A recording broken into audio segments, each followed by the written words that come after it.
કોંગ્રેસ અને આમ આદમી પાર્ટીના એકબીજાની ઉપર આક્ષેપ પ્રતિ આક્ષેપોની વચ્ચે હવે ખેડૂતોનો મુદ્દો ક્યાંક ને ક્યાંક ખેડૂતોની લડાઈ રહી ગઈ છે. શું છે સમગ્ર મામલો ને ખાસ કરીને હવે આમ આદમી પાર્ટી અને કોંગ્રેસના નેતાઓ એકબીજા ઉપર શું આક્ષેપ પ્રતિ આક્ષેપ કરી રહ્યા છે એની વિગતે ચર્ચા કરીશું. નમસ્કાર, હું છું ઉજ્જવલ અને આપ જોઈ રહ્યા છો નિર્ભય ન્યૂઝ. ખેડૂતોની જે ટ્રેક્ટર રેલી હતી ગાંધીનગરની, એ ટ્રેક્ટર રેલી નિષ્ફળ કરવા પાછળ કોનું કારણ છે એ બાબતને લઈને હવે આમ આદમી પાર્ટી અને કોંગ્રેસ એકબીજા ઉપર આક્ષેપ પ્રતિ આક્ષેપ કરી રહ્યા છે અને માત્ર ને માત્ર એટલો જે છે એ વાત સાબિત કરવાનો પ્રયાસ કરી રહ્યા છે કે ખેડૂતોની ટ્રેક્ટર રેલી આમ આદમી પાર્ટી એવો પ્રયાસ કરી રહી છે કે કોંગ્રેસના કારણે નિષ્ફળ ગઈ એવો ક્યાંક ને ક્યાંક કહી શકાય, અને બીજી તરફ કોંગ્રેસ એવો પ્રયાસ કરી રહી છે કે આ રેલી આમ આદમી પાર્ટીને કારણે નિષ્ફળ ગઈ એવું સાબિત કરી શકાય. આ તમામ ચર્ચાઓની વચ્ચે હવે ગુજરાત કોંગ્રેસના પ્રમુખ અમિત ચાવડા દ્વારા શું કહેવામાં આવ્યું છે એ પણ સાંભળી લઈએ. ભાજપની બી ટીમ એવા આમ આદમી પાર્ટીના નેતાઓ, એટલે આપણામાં સાદી ભાષામાં કહીએ કે બેગાની શાદી મેં અબ્દુલ્લા દીવાના, એવી વાતો વિચારો છેલ્લા કેટલાક દિવસથી કરે છે. મીડિયાના માધ્યમથી પ્રદેશ કોંગ્રેસ સમિતિના ભવનથી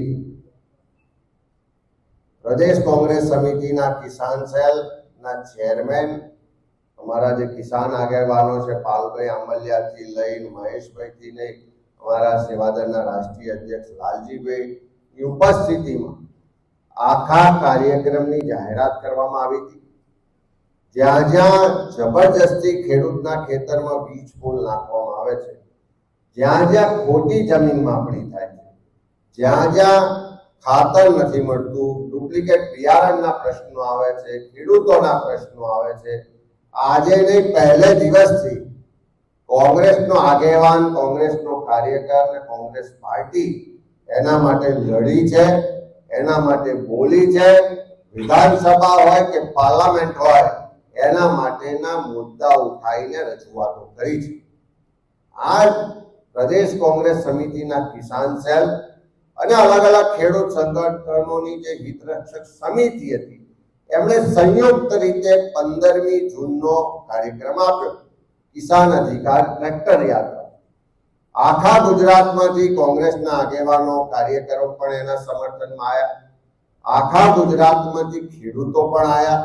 અને જે રીતે નક્કી થયું હતું કે ગાંધીનગર જવું, પણ ક્યાંક ને ક્યાંક સરકારને ડર લાગ્યો, પોલીસને પ્રશાસને પ્રેશર ઊભું કરી અને એવું નક્કી કર્યું કે થોડા લોકોને જવા દઈશું, કારણ કે હજારોની સંખ્યામાં લોકો હતા, હજારોની સંખ્યામાં વાહનો હતા, તો બધા ગાંધીનગર ના જાય અને ફક્ત ને ફક્ત ખેડૂત પરિવારો, ખેડૂત પ્રતિનિધિઓ, ખેડૂત સંગઠનના લોકો ત્યાં જાય એવા વિચાર સાથે કોઈ સંઘર્ષ કરવાને બદલે ગાંધી સીધા માર્ગે ખેડૂતોને ન્યાય મળે, અધિકાર મળે, એ વાતથી નક્કી કરવામાં આવ્યું.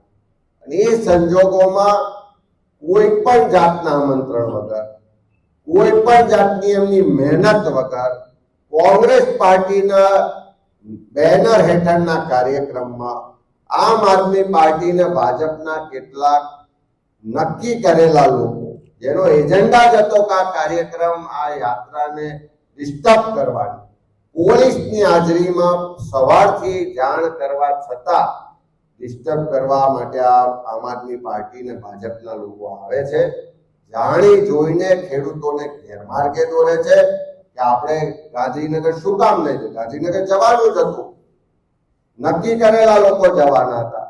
અમે કોઈ રાજકીય આગેવાનો નહીં, પણ ખેડૂત પરિવારના જે વિક્ટીમ પરિવાર છે એ લોકોને જવાનું હતું, ખેડૂત પ્રતિનિધિઓને જવાનું હતું, ખેડૂત આગેવાનોને જવાનું હતું. અને સરકાર તરફથી નક્કી પણ કરવામાં આવ્યું હતું કે એમને અમે મળીશું, એમનું આવેદન, એમની વાત છે એને અમે સાંભળીશું, સ્વીકારીશું. આખો કાર્યક્રમ નક્કી હતો, પણ એક નક્કી કરેલી સ્ટ્રેટેજીના ભાગરૂપે આપના લોકોએ કાર્યક્રમ ડિસ્ટર્બ કર્યો. અને હવે જુદી જુદી વાતો કરે, પણ ગુજરાતના ખેડૂતો પણ જાણે છે, જે યાત્રામાં આવ્યા હતા એ પણ જાણે છે કે આ ઉશ્કેરણી કરી ખેડૂતોને ગેરમાર્ગે દોરીને કાર્યક્રમ ડિસ્ટર્બ કરવા માટેનું એક સુનિયોજિત કાવતરું હતું, એ લોકો ખુલ્લા પડી ગયા છે. અને હજુ ફરી કહું છું કે આ આખો કાર્યક્રમ કોંગ્રેસ પાર્ટીના કિસાન સેલના બેનર હેઠળ હતો. એમાં આમ આદમી પાર્ટીએ આજે કોઈ વાંધા વચકા કાઢવાની જરૂર નથી. તમારામાં તમે જે હળવદમાં કર્યું છે, હળદરમાં, કે તમારા રાજકીય એજન્ડા માટે, તમારા રાજકીય ફાયદા માટે અરાજકતા ઊભી કરી, ખોટી રીતનો સંઘર્ષ ઊભો કર્યો, લોકોની સહાનુભૂતિ જીતવાનો પ્રયત્ન કર્યો, અને શું શું થયું એ તો કદાચ કોઈ રાજુ કરપડાને જઈને પૂછે કે કેમ જેલમાં રાખતા હતા, કેમ ખેડૂતોને જેલમાંથી છૂટવા નતા દેતા, કે ખેડૂતો જેલમાં રહે, અને એની સિમ્પથી એમને રાજકીય પાર્ટી તરીકે મળે, એવું જે એમનું કાવતરું હતું એ પણ ખુલ્લું પડી ગયું છે. એ પણ ખુલ્લા પડી ગયા. કોંગ્રેસ પાર્ટીનું આજે પણ કમિટમેન્ટ છે કે જ્યાં પણ ખેડૂતના ખેતરમાં જબરજસ્તીથી વીજ પોલ નાખવામાં આવશે, જ્યાં પણ અન્યાય અત્યાચાર કરવામાં આવશે, એનું વળતર નહીં મળે, એનો અવાજ બનવાનું કામ કોંગ્રેસ પાર્ટી કરશે. અને ખેડૂતોની જે માંગણીઓ છે કે સંપૂર્ણ જેવા થવા જોઈએ, ખોટી જમીન માપણી રદ થવી જોઈએ, ખાતર બિયારણ સરળતાથી સારી રીતે મળવું જોઈએ, અને સાથે સાથે જે બીજા એના ઉત્પાદનના પૂરતા બજાર ભાવને બાકીની માંગણીઓ ને લઈને આખા ગુજરાતમાં જ્યાં પણ જે પણ ખેડૂત લડે છે એને અમે સમર્થન કરીએ છીએ, ને એની માટેની લડાઈ કોંગ્રેસ પાર્ટીની ચાલુ રહેશે. આના પહેલા આમ આદમી પાર્ટી દ્વારા પ્રેસ કોન્ફરન્સ કરવામાં આવી હતી અને કોંગ્રેસ ઉપર આક્ષેપ લગાવવામાં આવ્યા.